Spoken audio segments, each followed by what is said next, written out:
To find a reference angle, we're going to find the acute angle that our angle makes with the x-axis. It's always with the x-axis and never with the y-axis. Because it's acute, it needs to be less than 90 and it needs to be positive.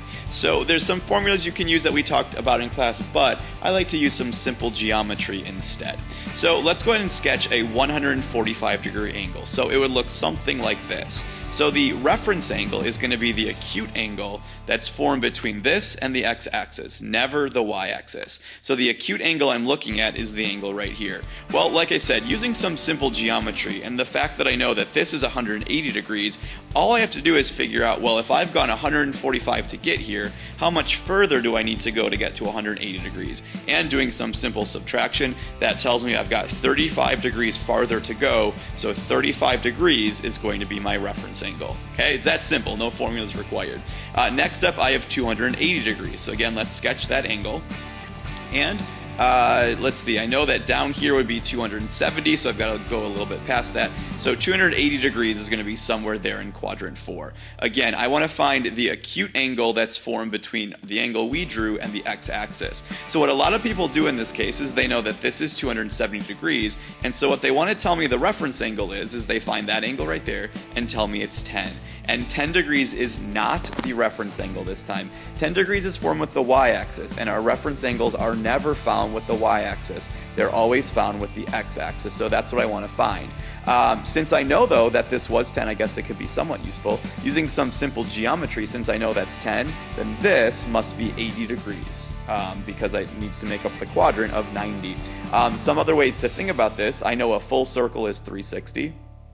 I haven't gone quite a full circle. I've only gone 280. So I could subtract and also find 80 that way. So again, there's some simple geometry that we can use to find these reference angles. All right, last up, we've got negative 130 degrees. Remember, a reference angle will always be positive. The negative angle tells me to rotate clockwise. So rotating 130 degrees that's in the negative direction would end me up somewhere over there in quadrant number 3.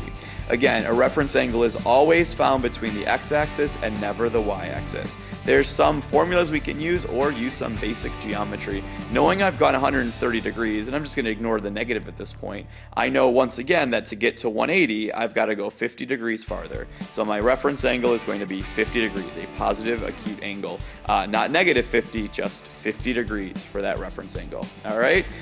Doing these in radians down here, these are even easier as long as you recognize a simple trick. As long as my denominator is one of the special denominators, remember there's 3 special ones. There was 4, which was pi over 4 or 45 degrees. There was pi over 3, so 3 is another special denominator, that's 60 degrees. And then there was pi over 6, which was 30 degrees. As long as my denominator is one of those 3, this trick will work. It won't work if it's not one of those. So we'd have to try something else. Although the ones you see this year will be one of these denominators. So I recognize 7 pi over 4 as a special denominator. So here's how it works. Very simple. Your reference angle is pi over 4. Just scribble out anything else, okay? This trick only works if your denominator is one of the special denominators. So pi over 4 is my reference angle. For negative 4 pi over 3, once again, I recognize that 3 is a special denominator. So my reference angle is just pi over 3. Scribble out all the rest. Pi over 3, also known as 60 degrees, so I know that, yep, that is a positive acute angle.